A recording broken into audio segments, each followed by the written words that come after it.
Hello viewers, welcome back to our education dream light channel. আজকে আমি তোমাদের যে ক্লাসটি নেব সেটা হচ্ছে টেন্সের উপর একটা ক্লাস নেব, কিছুটা বাংলা সহ। আর এই ক্লাসটি নেওয়া হচ্ছে কমেন্ট রিপ্লাইয়ের উপর ডিপেন্ড করে হারুন মোল্লা টেন্স সম্পর্কে একটা ভিডিও চেয়েছে আমাদের এই কাছে। তো আমরা এখন সেই টেন্স সম্পর্কে একটা আইডিয়া দেব। তো আশা করি হারুন মোল্লা তুমি ভিডিওটি দেখবে এবং এখান থেকে তোমার যে টেন্স সম্পর্কে যে সমস্যা ছিল সেটা অনেক সমস্যার সমাধান হয়ে যাবে। আর এই টেন্সে আসলে আমরা যদি টেন্সটা বাংলা সহ শিখি তাহলে আমাদের ফ্রি হ্যান্ড রাইটিংয়ের কাজ অনেকটা ক্লিয়ার হয়ে যায় কনসেপ্ট। তো ফ্রি হ্যান্ড রাইটিংয়ের কনসেপ্ট ক্লিয়ার করার জন্য আমি যদি টেন্সের ক্লাস নিয়ে আরও ভিডিও অনেক লং হয়ে যাবে। তো আমি কথার মাধ্যমে এবং কিছুটা সহজ করার মাধ্যমে তোমাদের ভিডিওটা ছোট করেছি এবং চেষ্টা করতেছি যাতে খুব সহজে কিছুটা বাংলা সহ শিখতে পারো, ফ্রি হ্যান্ড রাইটিং এবং টেন্সকে খুব সহজভাবে আয়ত্ত করতে পারো। এবং পার্সন টেন্স শিখতে গেলে নিঃসন্দেহে পার্সন এবং নাম্বার সম্পর্কে ধারণা থাকা লাগে, যেটার ভিডিও আমাদের অলরেডি চ্যানেলে আপলোড করা আছে, তোমরা ওখান থেকে দেখে নিতে পারো। তারপর আমি কিছুটা টাচ দিয়ে যাব এবং এই পিডিএফটাও আমি তোমাদের ভিডিও যে কমেন্টের ডিসক্রিপশন বক্স আছে ওখানে আমি তোমাদের এখানে এই পিডিএফটাও দিয়ে দিব, যাতে তোমরা এই একবার পিডিএফটা দেখেও বুঝতে পারো ক্লাসটা করার পর। তাহলে আসো আমরা শুরু করি। আসলে টেন্স কাকে বলে? টেন্স বলতে আমরা সাধারণত বুঝি যে কোনো একটা ক্রিয়ার যে সময়, যে ক্রিয়ার সাবজেক্টের যে ক্রিয়া আছে, ক্রিয়া যে সময় সংঘটিত করে, এই সময় যখন সংঘটিত হয়, কোন সময় সংঘটিত হচ্ছে সেটাকে আমরা ক্রিয়া বলি। তো এই ক্রিয়ার, এই জন্য আমরা বলি ক্রিয়ার সময় বা কালকে টেন্স বলে। তো ক্রিয়া কি বর্তমানে কাজ সংঘটিত করতেছে, না ভবিষ্যতে, নাকি তোমার অতীতে? এই যে যে তিনটা, সেই তিনটা ভাগে ভাগ করছে। একটা হচ্ছে প্রেজেন্ট, একটা হচ্ছে পাস্ট, একটা হচ্ছে ফিউচার। এই যে প্রত্যেকটা আবার এক একটা, এই যে তাহলে টেন্সকে প্রথমত তিন ভাগে ভাগ করছে, এই প্রত্যেকটা আবার চারটা ভাগে ভাগ করছে, এই প্রত্যেকটাকে আবার চার ভাগে ভাগ করছে, এই প্রত্যেকটা যেহেতু আবার চার ভাগে ভাগ করছে তাহলে মোট কয়টা হইলো? মোট হইলো 12টা টেন্স। এই 12টা টেন্স হওয়ার কারণেই আমাদের ছিল তিনটা 12টা, তাহলে প্রত্যেকটা প্রেজেন্টের চারটা, পাস্টের চারটা, ফিউচারের চারটা। তুমি যদি প্রেজেন্টের চারটা শিখো, অটোমেটিক তোমার পাস্ট এবং ফিউচারের যে আটটা আছে এটাও সহজ হয়ে যাবে। তাহলে প্রেজেন্টেরটা একটু মনোযোগ দিয়ে শেখার চেষ্টা করতে হবে। দেখো প্রেজেন্টে যেটা বলছে, প্রেজেন্ট ইনডিফিনিটেন্সের ক্ষেত্রে সাধারণত বাংলার ক্রিয়া শেষে অন্তস্থা, রস্যিকার এইসবই বেশি থাকে, সাধারণ বর্ণ বোঝায়, রস্য, ইয়ে, ওয়া এগুলো থাকে। তো প্রেজেন্ট ইনডিফিনিটেন্সের গঠন হচ্ছে subject plus V one plus object. এখানে এস বা ইএস কথাটা তুমি এখন একটু পরে বোঝার চেষ্টা করো। Subject plus V one plus object, এটা হচ্ছে প্রেজেন্ট ইনডিফিনিটেন্সের গঠন। ভার্বের কি হবে বলো তো? বিহন মানে ভার্বের প্রেজেন্ট ফর্ম, সাবজেক্ট প্লাস ভার্বের present form plus object, present ইনডিফিনিটেন্সের গঠন। এখন সাবজেক্টের শেষে, তাহলে সাবজেক্টের পরে ভার্বের শেষে এস বা ইএস কেন হবে? একমাত্র প্রেজেন্ট ইনডিফিনিট টেন্স আর past indefinite tense. Present indefinite টেন্সের গঠন কি? Subject plus V one plus object. তাহলে বিয়নের পাস্ট কি? V two. তাহলে সাবজেক্টের পর যদি বি টু হতো তাহলে কি হতো? পাস্ট ইনডিফিনিট হলো। তাহলে প্রেজেন্ট ইনডিফিনিট টেন্সের গঠন হচ্ছে subject plus V one plus object, আর পাস্ট ইনডিফিনিটেন্সের গঠন হচ্ছে subject plus V two plus object. দেখো অলরেডি কিন্তু দুটোই হয়ে গেছে। এইভাবে তুমি একটা পড়লে ওইখানেও সবগুলো পারবে, এটা বোঝানোর জন্য বলতেছি। কিন্তু একটা মজার বিষয় হচ্ছে ভি ওয়ানের ক্ষেত্রে অর্থাৎ প্রেজেন্ট ইনডিফিনিটেন্সের ক্ষেত্রে ভার্বের শেষে এস বা ইএস দেওয়া যায়, কিন্তু পাস্ট ইনডিফিনিটের ক্ষেত্রে কখনো কিন্তু এস বা ইএস হয় না। একমাত্র প্রেজেন্ট ইনডিফিনিট টেন্সের ক্ষেত্রে সাবজেক্টের শেষে এস বা ইএস হয়, কিন্তু কখন হয় সেটা আমরা জানবো এখন। আর একটা জিনিস খেয়াল করো, প্রেজেন্ট ইনডিফিনিট আর পাস্ট ইনডিফিনিটে কখনো অক্সিলারি ভার্ব থাকে না, direct V one, direct V two. এখন প্রেজেন্ট ইনডিফিনিটেন্সের ক্ষেত্রে কখন এস বা ইএস হয় সেটা আমরা একটু দেখব। আমরা বললাম যে পার্সন কিন্তু অলরেডি আমাদের ভিডিও আপলোড করা আছে, তোমরা দেখে নিবে, এবং নাম্বার আবার এখানে শেখাচ্ছি। দেখো তাহলে পার্সন হচ্ছে তিন প্রকার। এক, ফার্স্ট পার্সন, ফার্স্ট পার্সন। দুই, সেকেন্ড পার্সন। তিন, থার্ড পার্সন। এখন এই ফার্স্ট পার্সন কি কি তাহলে? ফার্স্ট পার্সন হচ্ছে আমি, আমরা। সেকেন্ড পার্সন কি? তুমি, তোমরা, ইউ, ইউ মানে তুমি অথবা তোমরা। থার্ড পার্সন বাকি যা আছে সব থার্ড পার্সন। এখন দেখো আমি কিন্তু বলছি যে থার্ড পার্সন সিঙ্গুলার হওয়া লাগবে, তাহলে পার্সন কয় প্রকার? তিন প্রকার। First person, second person, third person. Number কয় প্রকার? নাম্বার হচ্ছে দুই প্রকার। এক, যদি একজন বোঝায় সেটা সিঙ্গুলার। দুই নাম যদি দুইয়ের বেশি বোঝায় সেটা প্লুরাল। যদি একজন বোঝায় তাহলে সেটা সিঙ্গুলার, একের বেশি বোঝালে প্লুরাল। তাহলে আমি কি বলছি? সাবজেক্ট যদি এই সাবজেক্টটা যদি থার্ড পারসন সিঙ্গুলার হয় তাহলে ভার্বের সাথে এস বাই এস হবে। আমরা এটা কি ফার্স্ট পারসন? হ্যাঁ ফার্স্ট পারসন, থার্ড পারসন না। তাহলে আমি অবশ্যই চিন্তা করবো না ভার্বের ফার্স্ট পারসন থাকলে কোথাও এস বাই এস দেবো কিনা প্রেজেন্ট ইনডিফিনিটেন্সের ক্ষেত্রে। সেকেন্ড পারসন হলে কি আমি ভার্বের শেষে এস বাই এস দেওয়ার চিন্তা করবো প্রেজেন্ট ইনডিফিনিটেন্সের ক্ষেত্রে? না, অবশ্যই আমি থার্ড পারসন হলে দেওয়ার চেষ্টা করব। তাহলে আমরা, তুমি তোমরা বাদে সব যদি থার্ড পারসন হয় তাহলে শি, আমি যদি বলি শি, আমি যদি বলি হি, আমি যদি বলি দে, এসব কি বলো তো, সব কিন্তু থার্ড পারসন। তাহলে এখানে দেখো এইগুলো কিন্তু থার্ড পারসন। এখন থার্ড পারসন হইলো তখন তুমি এস বাই এস দেবে, তবে নাম্বার কি হওয়া লাগবে? একজন না একের বেশি, সিঙ্গুলার হওয়া লাগবে। দে মানে কি? তারা, থার্ড পারসন কি নাম্বার? প্লুরাল। তাহলে কিন্তু এস বাই এস দেওয়া যাবে না। সি, সে বা তিনি, এটা কিন্তু আমরা, তুমি তোমরা বাদে, অর্থাৎ থার্ড পারসন একজন বুঝেছে সিঙ্গুলার। এই ক্ষেত্রে প্রেজেন্ট ইনডিফিনিটেন্সের ক্ষেত্রে ভার্বের সাথে এস বাই এস দিতে হবে। এই জন্য দেখো এখানে সাবজেক্ট প্লাস ভার্বের শেষে ইএস বাই ইএস, এই যে শির পর গোজ দিচ্ছে ইএস দিচ্ছে, কেন? এই শিটা কি থার্ড পারসন সিঙ্গুলার নাম্বার, এই কারণে কিন্তু এস বা ইএস দিছে এই যে শির পর, দেখছো? এই জন্য ভার্বের শেষে এস বা ইএস দিছে। আশা করি পার্সন সম্পর্কে বিষয়টা বুঝতে পারছো। এখন বিষয় হচ্ছে তোমার এস বা ইএস হয়, তাহলে কখন ইএস হয়? এস হয়, কিন্তু ইএস কখন হয়? শব্দের শেষে যদি ও থাকে, এক্স থাকে, এন থাকে, তখন এস না হয়ে ইএস হয়। আশা করি বুঝতে পারছো বিষয়টা। তাহলে এসও হয় ইএস হয়। যেমন আমি যদি বলি হি ড্রিঙ্ক, তখন কী হবে? ড্রিঙ্কস, DRINKS, ইএস কিন্তু না, কিন্তু গো শেষে ও আছে, তাই কী হবে? ইএস। তাই শব্দের শেষে ও, শব্দের শেষে এক্স, শব্দের শেষে এন, শব্দের শেষে এইস, এইগুলো থাকলে এস না হয়ে ইএস হয় শব্দের শেষে। তো এই ছিল আমাদের প্রেজেন্ট ইনডিফিনিটেন্সের ক্ষেত্রে সাবজেক্ট যদি থার্ড পারসন সিঙ্গুলার হয় ভার্বের শেষে এস বা ইএস হয়। আশা করি এটা বুঝতে পারছো। আসো এবার প্রেজেন্ট কন্টিনিউয়াস টেন্সেরটা। প্রেজেন্ট কন্টিনিউয়াস হচ্ছে সাবজেক্ট প্লাস অ্যামিজার প্লাস বিয়নের সাথে আইএনজি। প্রেজেন্ট কন্টিনিউয়াস টেন্সের কাজ হচ্ছে কন্টিনিউ মানে চালু, চলমান থাকে, অর্থাৎ বর্তমানে কোনো কাজ যদি চলমান বোঝায় সেটা প্রেজেন্ট কন্টিনিউয়াস টেন্স। যদি বাংলা ক্রিয়া শেষে বলি, যে বাংলা ক্রিয়া দেখে বোঝা যায় শেষে যে ওইটা কাজটা চলতেছে কিনা, সাধু চলিত ভাষায় মিক্স থাকে। যেমন বাংলা ক্রিয়া শেষে যদি তেসি, তেসো, তেসের হয়, প্রেজেন্ট কন্টিনিউয়াস টেন্স বলে বুঝিয়ে নিশ্চয়। তাহলে এখানে দেখো কি বলছি, বাংলা ক্রিয়া শেষে যদি তেসি, তেসো, তেসেন হয়, প্রেজেন্ট কন্টিনিউয়াস টেন্স বলে বুঝিয়ে নিশ্চয়। তেসি, তেসো, এসি, এসো, এরকম। হ্যাঁ, দেখো এখানে তেসি, তেসো, তেসেন হয়, তাহলে কাজটা চলমান বোঝাচ্ছে কিনা? আমি বই পড়ছি, আমি কিন্তু বইটা পড়ছি, এখনো কিন্তু থামাই নেই, কাজ চলমান, যার ফলে এটা কি? Present continuous tense. আর এর গঠনটা কি? সাবজেক্ট প্লাস অ্যামিজার ভিনসটা আইএনজি প্লাস ববজেক্ট। এই দেখো আয়ের পর অ্যাম আছে, যে ভার্বের সাথে কি দেওয়া আছে? আইএনজি। তাহলে এই হচ্ছে প্রেজেন্ট কন্টিনিউয়াস টেন্সের গঠন। এবার আসো 4 নম্বরে প্রেজেন্টের present perfect. Present perfect tense কিন্তু আমি বলছি কোনো কাজ শেষ হয়ে গেছে কিন্তু তার ফল এখনও বিদ্যমান, সেই ক্ষেত্রে আমরা বলবো এটা present perfect tense. Present perfect টেন্সের গঠন হচ্ছে সাবজেক্ট প্লাস হ্যাভ বা has plus V3 plus object. তাহলে কোনো কাজ বর্তমান শেষ হয়ে গেছে কিন্তু ফল এখনও বিদ্যমান, সেটা প্রেজেন্ট পারফেক্ট টেন্স। দেখো হি হ্যাজ ফিনিশড, হি কিন্তু থার্ড পারসন সিঙ্গুলার। এই প্রেজেন্ট পারফেক্ট টেন্সের ক্ষেত্রে কী হয়? হ্যাভ বা হ্যাজ, এই হ্যাভ হ্যাজেরও যদি সাবজেক্ট থার্ড পারসন সিঙ্গুলারে ভার্বের শেষে কী হয়? তোমার সাবজেক্ট যদি থার্ড পারসন সিঙ্গুলার হয় তাহলে হ্যাভ না হয় কি হয়? হ্যাজ। আর প্রেজেন্ট ইনডিফিনিটেন্সের ক্ষেত্রে সাবজেক্ট যদি থার্ড পারসন সিঙ্গুলার ভার্বের শেষে এস বাই এস। একই বিষয় দেখো এখানে কিন্তু সেই হ্যাজটা হবে, হ্যাভটা কিন্তু হবে না। যদি থার্ড পারসন সিঙ্গুলার না হয় তাহলে কিন্তু হ্যাজ না হয় হ্যাভ হবে। হি থার্ড পারসন সিঙ্গুলার হয়, এখানে হ্যাজ দেওয়া হয়েছে। এবার আসো ফলটা শেষ হয়েছে, তা ফল এখনো বিদ্যমান অর্থ কি বোঝায়? সে কাজ শেষ করেছে। যদি বাংলা ক্রিয়া শেষে বলো, বাংলা ক্রিয়া শেষে যদি আসি আসো আসেন রয়, প্রেজেন্ট পারফেক্ট টেন্স বলে বুঝে নিশ্চয়। দেখো এসি আছে, দেখছো আসি আসো আসেন রয়, এই যে করি এসি, এসি আছে, এসে আছে, এই যে আসে আছে, অর্থাৎ করি আসি, করি আসো, এরকম আছে, আসি আসো আসে রয়। তাহলে এটা কোনো কাজ বর্তমানে শেষ হয়ে গেছে কিন্তু ফলটা এখনও বিদ্যমান, মানে এখনও পাইনি। এটা হচ্ছে প্রেজেন্ট পারফেক্ট টেন্সের গঠন। অবশ্যই মাথায় রাখবে এর গঠন হচ্ছে subject plus have by has V3, তাহলে হ্যাভ বাই হ্যাজের পর V3 হয়, এটা প্রেজেন্ট পারফেক্ট টেন্সের গঠন।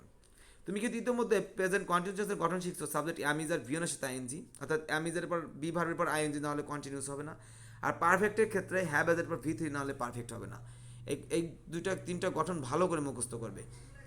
এবার এবার যদি দেখো যে তোমার present perfect continuous tense, present perfect continuous টেন্সের ক্ষেত্রে এই দুটো কথা যুক্ত হবে, একটা হচ্ছে কন্টিনিউয়াস, একটা পারফেক্ট। তাহলে বি ভার্বের এই কন্টিনিউয়াসের শর্ত পালন করবে এবং তোমার পারফেক্টের শর্ত পালন করবে। তাহলে খেয়াল করো, subject plus have been has বিন, এই যে হ্যাভ বা হ্যাজ, এই হ্যাভ বা হ্যাজ এটা কিন্তু প্রেজেন্ট পারফেক্ট, যেহেতু পারফেক্ট কথাটা আগে তাই পারফেক্টের রুলটা আগে ফলো করবো আমরা। দেখো হ্যাভ বা হ্যাজ, এই যে হ্যাভ বা হ্যাজ, এখন অক্সিলারি ভার্ব, তাহলে পারফেক্টের অক্সিলারি ভার্ব, তাহলে বি ভার্বের অক্সিলারি ভার্ব দিতে হবে, এই যে কন্টিনিউয়াসের অক্সিলারি ভার্ব দিতে হবে। পারফেক্টের অক্সিলারি ভার্বের কাজ আগে করব, এরপর পারফেক্ট এবং কন্টিনিউয়াসের একসাথে অক্সিলারি ভার্ব কাজ আগে করব, এরপর তোমার পারফেক্ট কন্টিনিউয়াস টেন্সের যে মূল ভার্ব আছে সেই কাজটা আমরাও করব একইভাবে তোমার এই কন্টিনিউয়াস এবং পারফেক্ট টেন্সের ধারাবাহিকভাবে। কথা কি বুঝছো? তাহলে পারফেক্টের অক্সিলারি ভার্বের কাজটা আমরা আগে করি। তাহলে প্রেজেন্ট পারফেক্ট টেন্সের অক্সিলারি ভার্ব কী ছিল? প্রেজেন্ট পারফেক্ট কন্টিনিউয়াস কথা যেহেতু বলছি, তাহলে আগে পারফেক্টের কথা আসবে, তাহলে হ্যাভ বায়াস, এই দিস হ্যাভ বায়াস। এরপর কন্টিনিউয়াস টেন্স, তাহলে কন্টিনিউয়াসের অক্সিলারি ভার্ব আসবে, কন্টিনিউয়াস টেন্সের অক্সিলারি ভার্ব কি? অ্যামিজার। কথা বোঝার চেষ্টা করো কিন্তু এখানে একটু। তাহলে অ্যামিজার যখন আমি হ্যাভ অ্যাজ বসানোর পর যখন আমি অ্যামিজার দেবো, কিন্তু তুমি তো জানো হ্যাভ অ্যাজের পর ভার্বের কোন ফর্ম হয়? ভি থ্রি হয়। তাহলে অ্যামিজার কি ভি থ্রি দিতে হবে না? তাই অ্যামিজার তো বি ভার্ব, তাই এই অ্যামিজারের ভি থ্রি কি? বিন। তাহলে তুমি দেখো তুমি কিন্তু অক্সিলারি ভার্বের কাজ শেষ করছো, পারফেক্ট এবং কন্টিনিউয়াসের অক্সিলারি ভার্বের কাজ শেষ করছো। এখন ভার্ব থ্রির কাজ এবং ভার্ব আইএনজির অর্থাৎ ভার্বের কাজ, তাহলে কন্টিনিউয়াস ছিল ভার্বের সাথে আইএনজি, আর পারফেক্টে ছিল, আর পারফেক্টে কি ছিল? পারফেক্টে ছিল ভার্ব থ্রি। কথা বুঝো? কন্টিনিউয়াস ছিল ভার্বের সাথে আইএনজি, আর পারফেক্টে ছিল ভার্ব থ্রি। কিন্তু তুমি যখন হ্যাভ অ্যাজের পর বিনটা দিছো, ভি থ্রি দিছো, তখন কিন্তু পারফেক্টের ভি থ্রি কাজ শেষ হয়ে গেছে। কন্টিনিউয়াসের কাজ কি? ভার্বের সাথে আইএনজি দিতে হবে। এই কারণে ওই যে ভার্বের সাথে যে আইএনজি আমরা দিছি, তাই দেখছো প্রত্যেকটা ভার্বের যে অক্সিলারি বা মূল ভার্বের যে শর্ত ছিল সেগুলো আমরা পালন করছি। প্রথম পারফেক্টের অক্সিলারি ভার্ব হ্যাভ বা হ্যাজ দিছি। তাহলে এখন যেহেতু পারফেক্টের পর কন্টিনিউয়াস, এখন কন্টিনিউয়াসের অক্সিলারি ভার্ব দিব, কিন্তু হ্যাভ হ্যাজের পর তো বি থ্রি হয়। যখন এই বি ভার্ব দিছি, তাহলে এই বি ভার্বের ভি থ্রি বিন দিছি। তাহলে দেখো আমার এখানে কিন্তু অক্সিলারি ভার্ব অর্থাৎ পারফেক্ট এবং কন্টিনিউয়াস দুটো শর্তে পালন করছে। এখন আমি কি করবো? এখন মূল ভার্বে আসবো। তাহলে মূল ভার্বের পারফেক্টে কি? এখন আগে পারফেক্টের কাজ, পারফেক্টের বি থ্রি। তো আমি যখন বি ভার্বের বি থ্রি দিছি, এই যে আমি যার বি থ্রি দিচ্ছি, তাহলে বি থ্রির কাজ হয়ে গেছে। তাহলে কন্টিনিউসের কাজ আইএনজি, তাহলে আইএনজি কাজ করতে হলে যে মূল ভার্ব যেটা আমার রয়েছে সেই মূল ভার্বে কী দিছি আমি? আইএনজি। এভাবে কিন্তু গঠনটা আসছে, বুঝতে পারছো? তাহলে প্রেজেন্ট পারফেক্ট কন্টিনিউয়াস টেন্সের গঠন হচ্ছে subject plus have been, has been, ভিওনের সাথে আইএনজি প্লাস সাবজেক্ট। এটা আমরা মুখস্থ করি, কিন্তু আমরা বুঝতে পারছি আশা করি, তাই না? এবং সিন্স আর ফর যদি থাকে, সিন্স আর ফরের নিয়মটাও সহজ। আসলে সময় যদি থাকে সেই ক্ষেত্রে সিন্স আর ফর দিতে হয়, সবসময় সিন্স আর ফর থাকে না। তাহলে কখন সিন্স আর ফর দিতে হয়? যদি সংখ্যাবাচক সময় থাকে, যে সময়গুলো আসলে কোনো পয়েন্ট খুঁজে পাওয়া যায় না, যেমন ওয়ান, যেমন টু, সংখ্যাবাচক সময় থাকে, সেই ক্ষেত্রে তুমি দিবে ফর। যদি পয়েন্টমূলক হয়, যেমন মর্নিং, যেমন সকাল, দুপুর, বিকাল, এইগুলো যদি হয় সেই ক্ষেত্রে তুমি দেবে সিন্স। ফর মানে হচ্ছে জন্য, ফর মানে হচ্ছে জন্য, এবং সিন্স মানে হতে বা থেকে। তাহলে সংখ্যাবাচক সময়, যেমন আমি যদি বলি আমি 1 ঘন্টা ধরে কাজ করতেছি, আমি 1 ঘন্টার কখন কাজ করতেছি? সকাল, দুপুর না বিকাল? কোনো পয়েন্ট খুঁজে পাচ্ছি না। এই যে পয়েন্ট খুঁজে পাওয়া হয় না, এই কারণে এটা ব্যবহার করা হয় ফর। এই জন্য বলতে হবে সংখ্যাবাচক সময় যেটা পয়েন্ট খুঁজে পাওয়া যায় না, সংখ্যাবাচক সময় ক্ষেত্রে ব্যবহার করা হয় ফর। এবং পয়েন্টমূলক, যেমন কখন থেকে? দুপুর থেকে, সকাল থেকে, পয়েন্ট খুঁজে পাচ্ছি, যেখানে সংখ্যা থাকে না অর্থাৎ পয়েন্ট খুঁজে পাচ্ছি, সেটা হয় সিন্স। সিন্স মানে হতে বা থেকে, ফর মানে জন্য। যদি দেখো একটা উদাহরণ দিই, I have been reading for 2 hours, দেখছো সংখ্যাবাচক সময়, তাই 2 আওয়ার্স। যদি এখানে পয়েন্টমূলক হতো যে কখন থেকে? সকাল থেকে, দুপুর থেকে, তখন কিন্তু এখানে সিন্স হতো। তাহলে আই হ্যাভ বিন, এই দেখো হ্যাভ বিন, হ্যাজ বিন দিছি। তারপরে যে আইয়ের পর তো হ্যাজ হয় না, হ্যাভ হয়, তাই না? হ্যাভ বিন, এই যে ভার্বের সাথে আইএনজি, বিয়ন আইএনজি। আর ফর দিয়েছি যেহেতু সময় উল্লেখ আছে সংখ্যাবাচক, তাই ফর। যদি সংখ্যাবাচক সময় না থাকতো তাহলে সিন্স দিতাম। আশা করি এটা বুঝতে পারছো। এখন আমরা চলে যাব তোমার পাস্টে। পাস্টও কিন্তু সহজ, ঠিক প্রেজেন্টের মতো। প্রেজেন্টে কি বলছি? Subject plus V one plus subject, ভার্বের শেষে এস বা ইয়েস হতো, সাবজেক্ট যদি থার্ড পারসন সিঙ্গুলার হতো। এখন তো কিন্তু এস ইয়েস কোনো ঝামেলা নেই, জাস্ট ভি টু হবে, subject V two plus subject. তাহলে আগে যেমন বলছিলাম শি গোজ টু স্কুল, এবার আমি গোর ভি টু কি? ওয়েন্ট হয়ে গেলো পাস্ট ইনডিফিনিট, অতীতের কাজ বুঝাবে। সে স্কুলে গিয়েছিল, ললে লাম থাকলে পাস্ট ইনডিফিনিট বুঝায়। দেখো আমি সেই স্কুলে গিয়েছিল, আমি স্কুলে গিয়েছিলাম, এই যে লল এলাম, এগুলো লল এলাম থাকলে এটা পাস্ট বোঝায়। এই যে দেখছো বাংলা আর কি ক্রিয়ার শেষে খেয়াল করতে হয়। তাহলে went past indefinite, subject plus V two plus subject. Present continuous টেন্সের গঠন কী ছিল একটু মনে করার চেষ্টা করো, যদি মনে না থাকে এই খেয়াল করেই দেখো। প্রেজেন্ট কন্টিনিউয়াস ছিল সাবজেক্ট প্লাস অ্যাম ইজ আর বিয়নের সাথে আইএনজি। তাহলে পাস্ট কন্টিনিউয়াস কী হবে? অ্যাম ইজের জায়গায় শুধু ওয়াজ ওয়ার দেবো, আর সবই এক নিয়ম কিন্তু দেখো। তাহলে পাস্ট কন্টিনিউয়াস টেন্সের গঠন কি? সাবজেক্ট প্লাস ওয়াজ ওয়ার, দেখছো, আর সব এক, বিয়নের সাথে আইএনজি প্লাস সাবজেক্ট। অতীতে কোনো কাজ চলতেছিল, যেমন দেখো যদি বলি যে দে ওয়ার প্লেয়িং ফুটবল, তারা ফুটবল খেলছিল, দেখছো অতীতে চলতেছে। তাহলে অতীতে কোনো কাজ চলতেছে, এটা বুঝলে আমরা কী দেবো? পাস্ট কন্টিনিউয়াস দেবো। এবার আসে পাস্ট পারফেক্ট, অতীতে কোনো কাজ শেষ হয়ে গেছে, তার কোনো ফল বিদ্যমান, সেক্ষেত্রে আমরা পাস্ট পারফেক্ট দেবো। এটা গঠন হচ্ছে subject plus had plus V three plus object. আর প্রেজেন্ট পারফেক্ট টেন্সের গঠন ছিল subject plus have has V three plus object. এখন হ্যাভ হ্যাজ এর পাস্ট কি? হ্যাড। তাহলে হ্যাড দিলেই কিন্তু আমার পাস্ট পারফেক্ট হয়ে যাচ্ছে। তাহলে আমি ওই চারটা পড়লে এটা কিন্তু আমি সহজেই পারবো, তাই না? তাহলে এই দেখো subject plus had plus V three plus object, তাহলে আই হ্যাড ফিনিশড, এই যে হ্যাড প্লাস বি থ্রি, এখানে যে হ্যাড প্লাস বি থ্রি আছে, তাহলে I had finished homework before he came. এই আফটার আর বিফোরের একটা নিয়ম আছে, আফটার আর বিফোরের নিয়ম তোমার এখানে প্রয়োজন নাই, কিন্তু মাঝে মাঝে দরকার হয়। তো এই পাস্ট প্রেজেন্ট পাস্ট পারফেক্টের ক্ষেত্রে তোমার যে এটা জানতেই হবে এমন না, কিন্তু তারপরেও তুমি শিখে রাখো। আফটার নিয়ম হচ্ছে মূল গঠন কিন্তু এটা। আফটারের পর, আফটার মানে কি পরে, বিফোর মানে কি আগে। তাহলে ধরো এই যে আফটার মানে পরে, তাহলে আফটারের পরে আমি এখানে ধরলাম। বিফোর মানে কি আগে, এই যে আফটার বিফোরের আগে ধরো আমি এইখানে ধরলাম। তো অবস্থান বুঝলাম। যখনই একটা সেন্টেন্সে দেখবো যে আফটারের পর শূন্যস্থান আছে, বা মানে আফটারের পর আমি আগে কি পাস্ট ইন্ডিফিনিট দেবো না পাস্ট পারফেক্ট দেবো, এটা আমার খেয়াল করতে হবে। এটা দুটো সেন্টেন্স থাকে, একটা হচ্ছে পাস্ট ইন্ডিফিনিট, একটা পাস্ট পারফেক্ট। কোথায় আমি পাস্ট পারফেক্ট দেবো, কোথায় পাস্ট ইন্ডিফিনিট দেবো, এই বিফোর আফটারে খেয়াল করতে হয়। তো দেখো একটা পাস্ট ইন্ডিফিনিট একটা পাস্ট পারফেক্ট, তাহলে আফটার মানে কি পরে, তাহলে আমরা অর্থ অনুসারে পাস্ট পারফেক্ট দেবো। আফটারের পরে দেখছো যে স্থান, পরের স্থান বুঝাইছি, এখানে দেবো আমরা পাস্ট পারফেক্ট। তাহলে আফটার আগে এখানে কী হবে, পাস্ট ইন্ডিফিনিট। এবার বিফোর মানে কি আগে, তাহলে অর্থ অনুসারে মানে আগে, তাহলে এই যে বিফোর আগে এখানে কী দেবো, পাস্ট পারফেক্ট। তাহলে পরে কী দেবো, পাস্ট ইন্ডিফিনিট, কারণ দুটো সেন্টেন্স, একটা পাস্ট ইন্ডিফিনিট একটা পাস্ট পারফেক্ট। তাহলে আফটার বিফোর আগে এক জায়গায় যদি আমি পাস্ট পারফেক্ট দিই, আরেক জায়গায় কী হবে, পাস্ট ইন্ডিফিনিট। আর পাস্ট পারফেক্টগুলো কোথায় হয়, আফটারের পরে হয় আর বিফোরের আগে হয়, আর বাকি সব জায়গায় হয়, বাকি জায়গাগুলো হয় পাস্ট ইন্ডিফিনিট। আশা করি এটা বুঝতে পারছো আফটারের বিফোরের নিয়ম। তো সেইভাবে দেখো পাস্ট পারফেক্ট, তোমার past perfect she I had finished homework, এই যে বিফোর পর হি কেম, দেখছো বিফোরের আগে পাস্ট পারফেক্ট, পরে এই যে পাস্ট ইনডিফিনিট। সে আসার আগে আমি কাজ শেষ করেছিলাম। মূলত পাস্ট পারফেক্ট টেন্সের গঠন যদি আমি জিজ্ঞেস করি, বলবা subject plus had plus V three plus object. Past perfect continuous টেন্সের গঠন ঠিক একইভাবে সিন্স ফর আসবে, তবে আগে ছিল হ্যাভ বিন আসবেন, এবার আসবে হ্যাড বিন। হ্যাভ আজের জায়গায় হ্যাড বিন, সাবজেক্ট হ্যাড বিন, এই যে বিন আসে তাই সময় উল্লেখ থাকে সিন্স ফর। সংখ্যাবাচক সময় হলে কি দেবো ফর, এবং পয়েন্টমূলক সময় হলে since. They had been playing since, দেখছো এবার সংখ্যাবাচক সময় বোঝায় নাই, পয়েন্টমূলক সময় বুঝাইছে, যার কারণে আমরা দিয়েছি সিন্স, তারা সকাল থেকে খেলছিল। এবার আসো ফিউচার ইনডিফিনিট, একই বিষয়, V one subject V one plus subject, কিন্তু এর আগে শ্যাল উইল কথাটা আসে। আয়ের পর শ্যাল বসে, বাকি ক্ষেত্রে উইল বসে, তবে আধুনিক ইংরেজির ক্ষেত্রে সবসময় এখন উইল ব্যবহার করা হয়। তাহলে আই শ্যাল উইল ভার্বের বেস ফর্ম প্লাস অবজেক্ট হচ্ছে future indefinite tense. I will go to school, আমি স্কুলে যাব। তুমি যদি আরও জানতে চাও বাংলা ক্রিয়া শেষে যদি বেবো থাকে, সেগুলো ফিউচার ইনডিফিনিট টেন্স। আমি বাড়ি যাব, সে বাড়ি যায়, সরি আমি বাড়ি যাব, আমি স্কুলে যাব, হ্যাঁ তোমরা বাড়ি যাবে। এই যে দেখো এই যে বেবো আসে, এগুলো থাকলে ফিউচার ইনডিফিনিট হয়।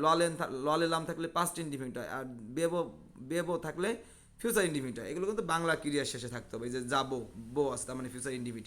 ফিউচার ইনডিফিনিট আছে কোনো সাবজেক্ট শ্যাল বা উইল ভার্বের বেস ফর্ম প্লাস সাবজেক্ট। আয়ের পর যেহেতু শ্যালও হয়, কিন্তু আধুনিক ইংরেজি ক্ষেত্রে এই শ্যাল ইউজ করে না, তাই উইল দিয়ে দিয়েছে, I will go to school.